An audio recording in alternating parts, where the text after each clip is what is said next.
જો તમારા પરિવારમાં કોઈને હૃદયની બીમારી હોય અથવા હાર્ટ ફેલિયર છે તો કદાચ તમે દવાઓ, પ્રોસિજર અને સર્જરીઝ એના વિશે તો ઘણીવાર સાંભળ્યું હશે, પણ એક એવી મદદ છે જેના વિશે ઘણા પરિવારોને વહેલી ખબર પડતી નથી. Palliative care. ઘણા લોકોને એમ માને છે કે પેલિએટિવ કેર માત્ર જીવનના અંતિમ તબક્કા માટે જ હોય છે, પરંતુ હૃદયની બીમારીમાં આ મદદ વહેલી મળે તો દર્દી અને પરિવાર બંનેને ઘણો ફાયદો થઈ શકે છે. ઘણા દર્દીઓ અનુભવ કરે છે જેમ કે શ્વાસ ચઢવો, વધારે થાક લાગવો, શરીરમાં પાણી ભરાઈ જવું, ઘણી દવાઓ લેવી પડે છે, વારંવાર હોસ્પિટલ જવું પડે છે અને ઘણા કેરગીવર્સને લાગે છે કે તેઓ દવાઓને, એપોઇન્ટમેન્ટ્સ એના લક્ષણોને સંભાળતા એક આખી ફૂલ ટાઈમ જોબ કરતા હોય એવું લાગે છે. અહીંયા જ પેલિએટિવ કેર ખૂબ મદદરૂપ બની શકે છે. આજે આપણે સમજીએ કે કાર્ડિયોવેસ્ક્યુલર ડિઝીઝ, ખાસ કરીને હાર્ટ ફેલિયર, એની અંદર પેલિએટિવ કેર કેવી રીતે મદદ કરે છે અને શા માટે ઘણા નિષ્ણાતો હવે સલાહ આપે છે કે આ મદદ બીમારીના શરૂઆતના તબક્કામાં જોડાવવી જોઈએ, કારણ કે આ બાબત વહેલી સમજવાથી દર્દી અને પરિવાર એ બંનેની ક્વોલિટી ઓફ લાઈફમાં મોટો ફેર આવી શકે છે. નમસ્તે, મારું નામ રૂપલ પટેલ છે. હું એક રજિસ્ટર્ડ નર્સ છું અને હોસ્પિસ અને પેલિએટિવ કેરમાં મને ઘણા વર્ષોનો અનુભવ છે.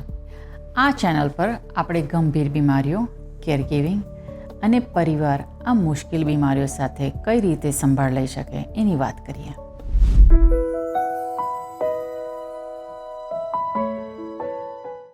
કાર્ડિયોવેસ્ક્યુલર ડિઝીઝ, જેને આપણે CVD ટૂંકમાં કહીએ તો, એ હૃદય અને રક્તવાહિનીઓને અસર કરતી અનેક બીમારીઓનો સમૂહ છે. કેટલાક ઉદાહરણો છે આના.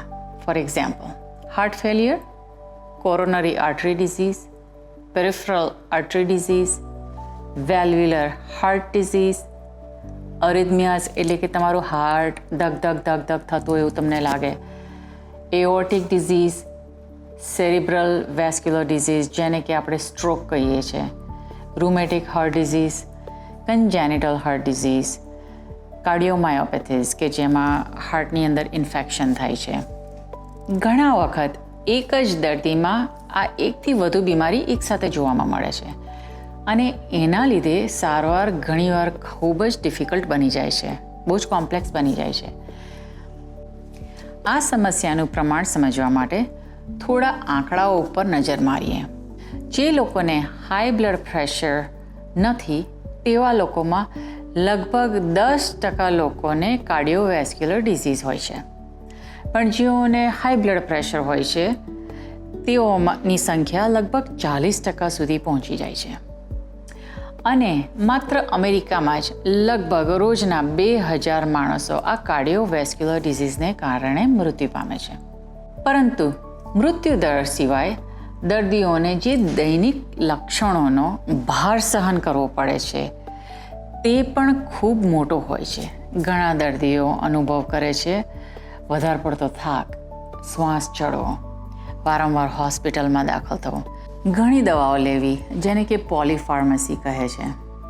આ બધું માત્ર દર્દી માટે જ નહીં પણ પરિવાર અને કેરગીવર માટે પણ મોટી મુશ્કેલી બની શકે છે. હવે થોડું વધુ નજીકથી આપણે હાર્ટ ફેલિયરને સમજીએ. હાર્ટ ફેલિયરને ન્યૂયોર્ક હાર્ટ એસોસિએશન એ લોકોએ એક 4 ક્લાસિફિકેશનમાં તબક્કાઓમાં એને ભાગી નાખ્યું છે. તો સરળ રીતે સમજવાનું છે. ક્લાસ 1, હૃદયમાં થોડોક સ્ટ્રક્ચરલ ફેરફાર આવે છે, એટલે કે એની અંદર થોડુંક ચેન્જીસ આવે છે, પણ દર્દીને દૈનિક પ્રવૃત્તિઓમાં એની દરમિયાન કોઈ ખાસ લક્ષણ અનુભવાતા નથી. જીવન જેમ નોર્મલ ચાલતું એમ ચાલ્યા કરે છે. આ તબક્કામાં જનરલી કોઈ પેશન્ટને સપોર્ટિવ કેરની જરૂર પડતી નથી. ક્લાસ 2, અહીં દર્દીને હળવા લક્ષણોનો અનુભવ શરૂ થાય છે, જેમ કે શ્વાસ ચઢવો, થાક લાગવો, શારીરિક પ્રવૃત્તિ સહન કરવાની ક્ષમતા ઓછી થઈ જાય છે અને ઘણી વખત આ બધા નીચેના કારણોને સાથે જોડાયેલો હોય છે, જેમ કે high blood pressure, high cholesterol જેમનું વધારે હોય એ ધમનીઓમાં પ્લેક બિલ્ડઅપ કરે છે. આર્ટરીઝ હોય એની અંદર એ પ્લેક કચરો બિલ્ડઅપ કરે છે બેઝિકલી. તો આ તબક્કામાં દર્દી કેટલીક પ્રવૃત્તિઓથી ધીમે ધીમે એમની ઓછી કરવા માંડે છે. ક્લાસ 3. અહીં લક્ષણો વધુ ગંભીર બની જાય છે. દર્દી સામાન્ય રીતે આરામ કરતી વખતે જ આ બધા સિમ્ટમ્સ અનુભવે છે. નાની પ્રવૃત્તિઓ પણ લક્ષણો વધારી શકે છે, જેમ કે થોડા પગલાં ચાલવાથી શ્વાસ ચડી જાય છે, ગંભીર થાક લાગે છે. અને આ તબક્કામાં ઘણીવાર આરામ કરવાથી પણ એમને આરામ મળતો નથી. શ્વાસ ચડેલો થાકને ચાલુ રહે છે. અહીંયા પેલિએટિવ કેર મદદરૂપ થઈ શકે છે. તો ચાલો હું તમને એક ઉદાહરણ આપું છું કે આપના ઘરમાં આપના મમ્મી છે કે પપ્પા છે, ચલો છેલ્લા કેટલા વર્ષોથી એ મંદિરે જાય છે અને કાં તો મિત્રોને મળવા જતા હોય છે. દર વીકે એ લોકોનું એક સ્ટાન્ડર્ડ ફિક્સ એમનું કાર્યવાહી છે, પણ હવે એ જવાની ના પાડે છે. એનું કારણ એ નથી કે એમને જવું નથી, પણ ખાલી ઘરમાંથી ગાડીમાં જવાનું હોય કે ગાડીમાંથી ચાલીને બીજાના ઘરે જવાનું હોય તો એવું લાગે જાણે એ એક પહાડ ઓળંગતા હોય. એમને એટલો થાક લાગે છે, એટલે હવે બહાર જવાનું એક બોજો બની જાય છે. એમને એક આનંદ નથી મળતો એની અંદર જે પહેલાં મળતો હતો. તો પેલિએટિવ કેર એ એક બ્રિજ છે, એક સેતુ છે કે જે આ ધારો કે શ્વાસ ચડતો હોય, એની તકલીફ હોય તો એમાં મદદ કરે છે. બીજી અમુક દવાઓ અંદર એડ કરે જેનાથી એમને શ્વાસ ચડવામાં રાહત મળે છે. તો હવે એ ફરીથી એમના ભાઈબંધને મળવાનું હોય કે મંદિર જવાનું હોય તો એના માટે હા પાડે છે. હવે 5 વર્ષ પહેલાં જેવું હતું એવું તો નથી, પણ કમસે કમ એ ના બી નથી પાડતા કાયમ જવા માટે, તો એ એમની લાઈફ એન્જોય કરવાનું ચાલુ રાખી શકે છે. ક્લાસ 4. અહીંયા લક્ષણો આરામ કરતી વખતે પણ જતા નથી. દૈનિક જીવનમાં ખૂબ બોધરેશન આવે છે, ખૂબ મર્યાદા આવે છે. અમેરિકન હાર્ટ એસોસિએશન અનુસાર આ તબક્કો ઘણી વખત એન્ડ ઓફ સ્ટેજનું હાર્ટ ફેલિયર તરીકે ઓળખાય છે. અને આ સમયે પેલિએટિવ કેરની અવશ્ય જરૂર પડે છે. કેટલાકમાં તો હોસ્પિસ કેર આ સિનેરિયોમાં આવીને ઊભું રહે છે, કારણ કે પેલિએટિવ કેર હવે કામ કરાય એવું નથી, હોસ્પિસની જરૂર પડે. અને ઘણી વખત આ જ તબક્કામાં પરિવારો પહેલીવાર પેલિએટિવ કેર વિશે સાંભળે છે. પરંતુ હકીકતમાં મદદ તો ઘણું વહેલેથી શરૂ થઈ શકતું હતું, જાણે ક્લાસ 3માં હોય તે વખતે. એડવાન્સ હાર્ટ ફેલિયર ઘણા કઠિન લક્ષણો પેદા કરી શકે છે. પ્રવૃત્તિ સાથે અથવા એના વગર શ્વાસ ચડે છે, સતત થાક લાગે છે, પગોમાં પાણી ભરાઈ જાય છે, અનિયમિત હૃદયના ધબકારા થવાના ચાલુ થાય છે. પછી ઘણાને પેલું ડિફિબ્રિલેટર મૂક્યું હોય તો એના શોક્સ ચાલુ થઈ જાય છે. કેટલાક કિસ્સામાં ડાયાલિસિસની જરૂર પડે છે. ઘણાને બ્લડ ક્લોટ થઈ જાય છે. ડિપ્રેશન, એન્ઝાયટી, ગભરામણ વારે થતી જ રહેતી હોય છે.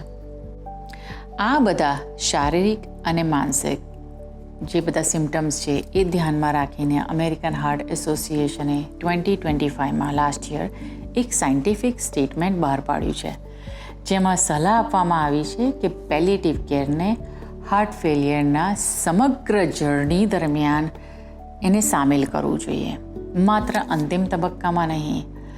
તો મુખ્ય હેતુ છે સારા સિમ્ટમ મેનેજમેન્ટ માટે અને બેટર ક્વોલિટી ઓફ લાઈફ માટે, રાઈટ? તો પેલિએટિવ કેરનો મુખ્ય હેતુ છે લક્ષણોમાં રાહત આપવી અને દર્દી તથા પરિવાર બંનેને સપોર્ટ કરવો. એક પેલિએટિવ કેર ટીમ મદદ કરી શકે છે લક્ષણો વધુ સારી રીતે નિયંત્રણ કરવા, ભાવાત્મક સપોર્ટ આપવા, ભવિષ્ય માટે આયોજન કરવાની મદદ કરે છે, પરિવારને આગળ શું કરી શકાય એ સમજવામાં મદદ કરે છે.